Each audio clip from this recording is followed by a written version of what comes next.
ओम नमो भगवते वासुदेवाय।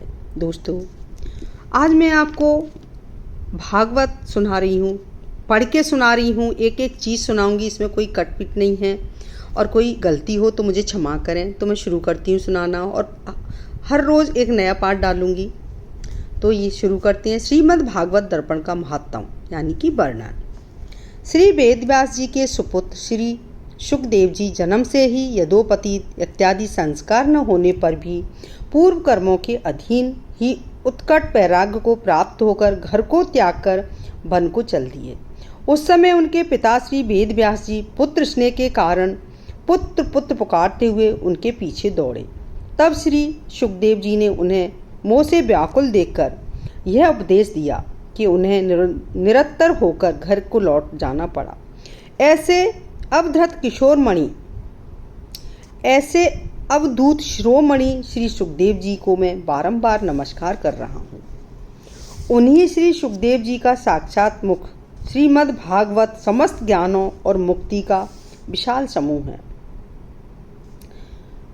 उसी भागवत का मैं महत्तम वर्णन कर रहा हूँ, क्योंकि उसे सुनकर भव रोग अर्थात आवागमन जन्म मरण का चक्कर छूट जाता है।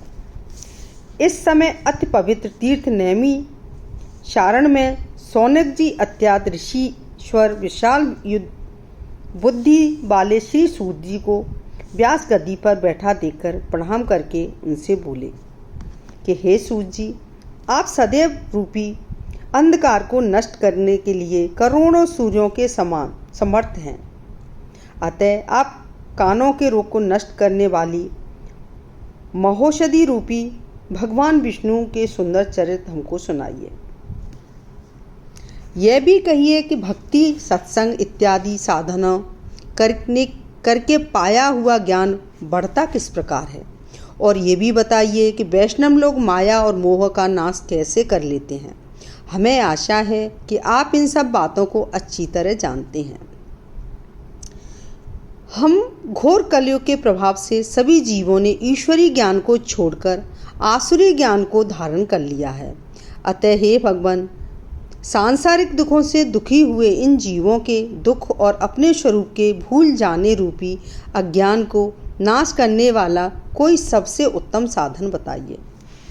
इसके साथ ही अत्यंत पवित्र तथा अपार श्रेष्ठ और जिनके द्वारा भगवान विष्णु की अलौकिक भक्ति प्राप्त होती है, ऐसे अनुपम भगवान कृष्ण के चरित्रों को इस पर कृपा करते हुए हमें अवश्य सुनाइए।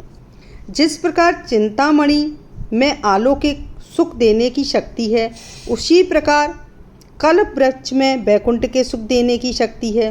किंतु यदि कहीं गुरुदेव के चरणाबंदी रूपी मणि को कृपा हो जाए, तब तो मुनियों को भी दुर्लभ देवलोक की प्राप्ति जीव को सहज ही में हो जाती है। इस प्रकार ईश्वर तथा गुरु के चरणारविंदों में सोनाकादिक ऋषियों की अपार श्रद्धा देकर श्री सूत जी अपार सुख को प्राप्त होकर समस्त सिद्धांतों का सार तथा जन्म मरण के भय को दूर करने वाला साधन सुनाने लगे। तब भक्ति बोली, श्री सूत जी बोले कि हे मुनीश्वरों, अब आप मन और बुद्धि को पूर्ण रूप से लगाकर उस उपाय को सुनिए कि मुनिराज श्री सुखदेव जी ने काल रूपी सर्प के भय को दूर करने का उपाय केवल श्रीमद् भागवत को ही बताया है। संसार में फंसे हुए जीव के मन का मैल छुड़ाने के लिए श्रीमद् भागवत का ज्ञान सुनने से बढ़कर और कोई दूसरा साधन नहीं है, क्योंकि जिसके अनेकों जन्मों के पुण्यों का फल उदय होता है, उसी को यह भागवत सुनने रूपी उत्तम साधन प्राप्त होता है।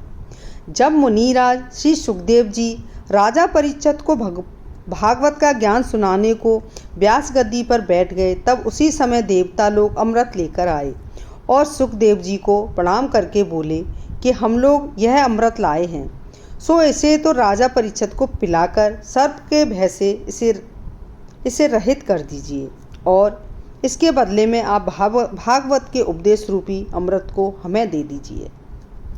देवताओं की यह बात सुनकर मुनिराज श्री सुखदेव जी उस अमृत में और कथा रूपी अमृत में कांच तथा मणि का अंतर समझकर तुरंत हंसने लगे। अर्थात यह अमृत उन्होंने देवताओं का अभक्त समझकर नहीं दिया। इस प्रकार यह भागवत का ज्ञान देवताओं को भी प्राप्त होना अत्यंत कठिन है। तब शौनकादि ऋषीश्वर श्री सूत जी से बोले कि हे भगवान, सदैव ऋतु भवन में विचरने वाले श्री नारद जी को भागवत सप्ताह सुनने की इच्छा कैसे हुई, सो इसे सुनाइए।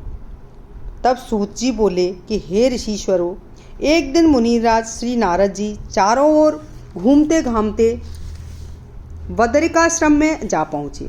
उस समय उनके मुख पर बहुत अधिक उदासी देखकर सनकादिक ऋषियों ने उनसे उस उदासी का कारण पूछा। तब नारद जी ने उनसे कहा कि आजकल संसार भर में भयानक कलयुग का साम्राज्य हो रहा है, इसलिए सभी लोग अपने अपने धर्मों को छोड़ चुके हैं। उनकी यह दशा हमसे देखी नहीं जाती है। एक दिन की बात है कि मैंने जमुना जी के किनारे पर एक सुंदर स्त्री को रोते हुए देखा। उसके पास 2 बूढ़े मनुष्य पड़े हुए थे तथा उस स्त्री को बहुत सी गंभीर स्त्रियां समझा रही थीं। जब मैंने पास जाकर धीरज बनाते हुए उस स्त्री से उसके रोने का कारण पूछा, तब वह स्त्री अपना नाम भक्ति बताकर कहने लगी कि यह दोनों वृद्ध पुरुष ज्ञान और वैराग्य नाम के मेरे पुत्र हैं और यह सभी स्त्रियां गंगा इत्यादि पवित्र नदियां हैं। मुझको केवल एक ही चिंता व्याप रही है कि मैं तो अभी जवान बनी हुई हूँ, किंतु मेरे ये दोनों पुत्र बूढ़े हो गए हैं। तब तो मुनिराज नारद जी योग द्वारा सभी बातों पर विचार करके बोले कि इस समय चारों ओर घोर कलयुग छाया हुआ है। इसी कारण सदाचार और भक्ति ये दोनों ही नष्ट हो गए हैं। यहाँ तो तुम केवल इस वृंदावन वालों की भक्ति की बदौलत तरुण बनी हुई हो।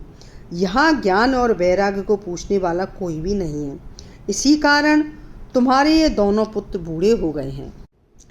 तब भक्ति बोली कि ऐसे अत्याचारी कलयुग को राजा परीक्षित ने अपने राज्य में ठहरने ही क्यों दिया।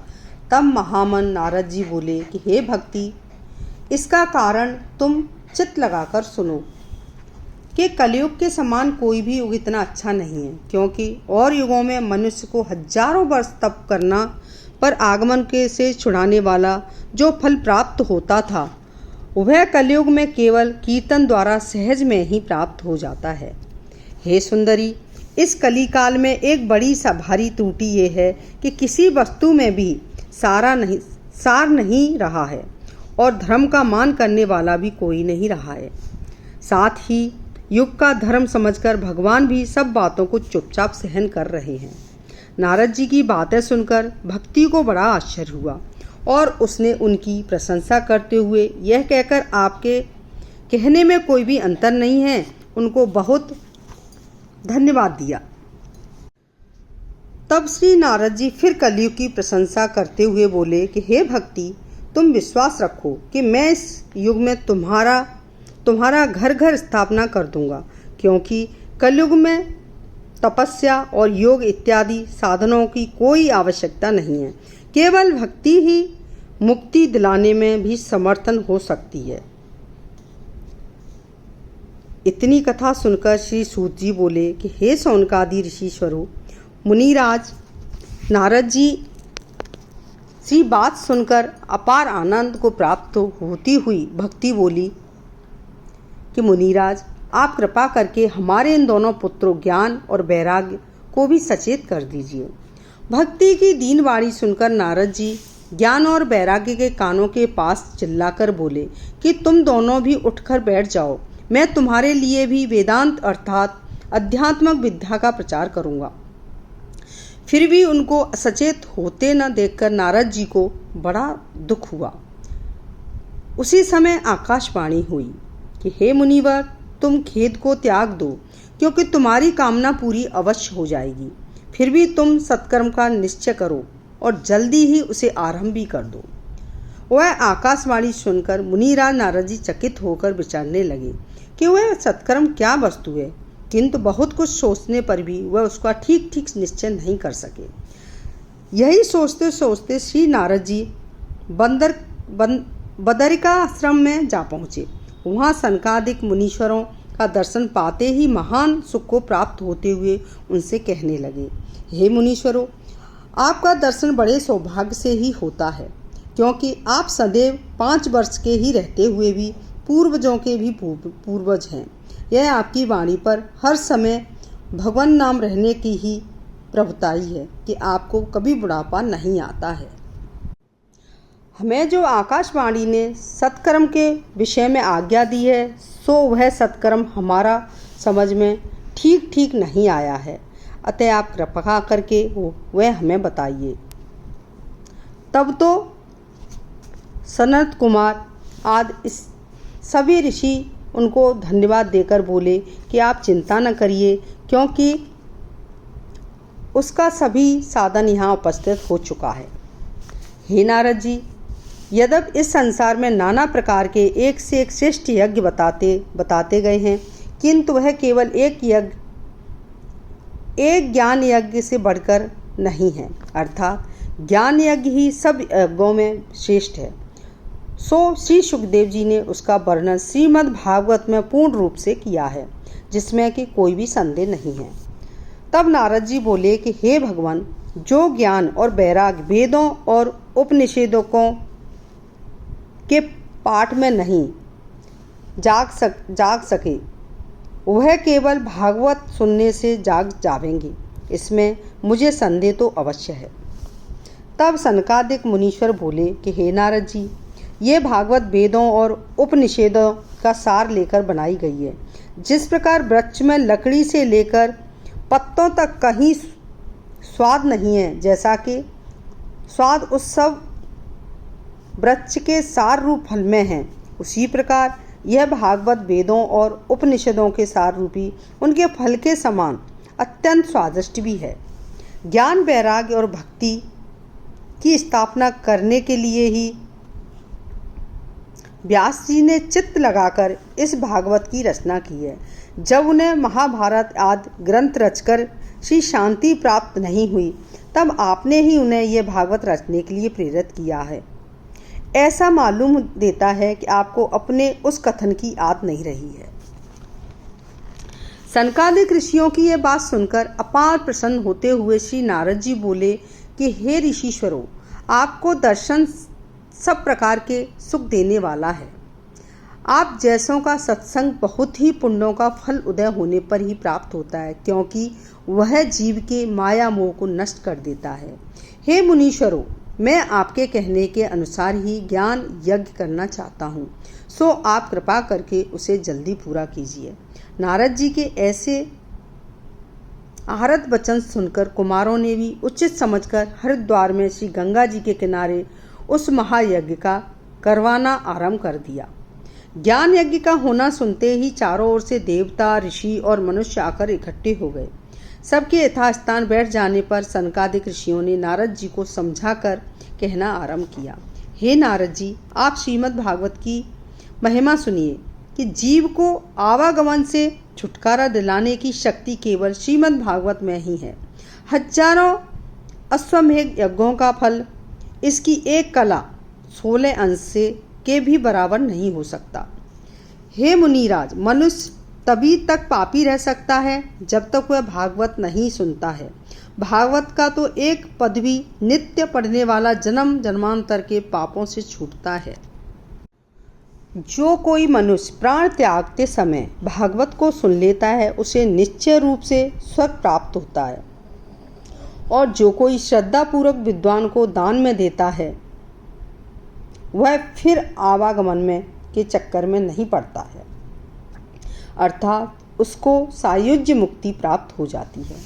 जिस मनुष्य ने अपने जीवन में एक बार भी भागवत नहीं सुनी, वह जीवित रहते हुए ही मृतक के समान है। यद्यपि इसका नित्य पढ़ना ज्ञान का देने वाला है, फिर भी इसका सत्ता अर्थात समाप्त परायण 7 दिन के अंदर पूरी पढ़ने अथवा सुनने का महत्व बहुत अधिक है। इस श्रीमद् भागवत का केवल दशंक स्तंभ ही पूरी भागवत का सार है।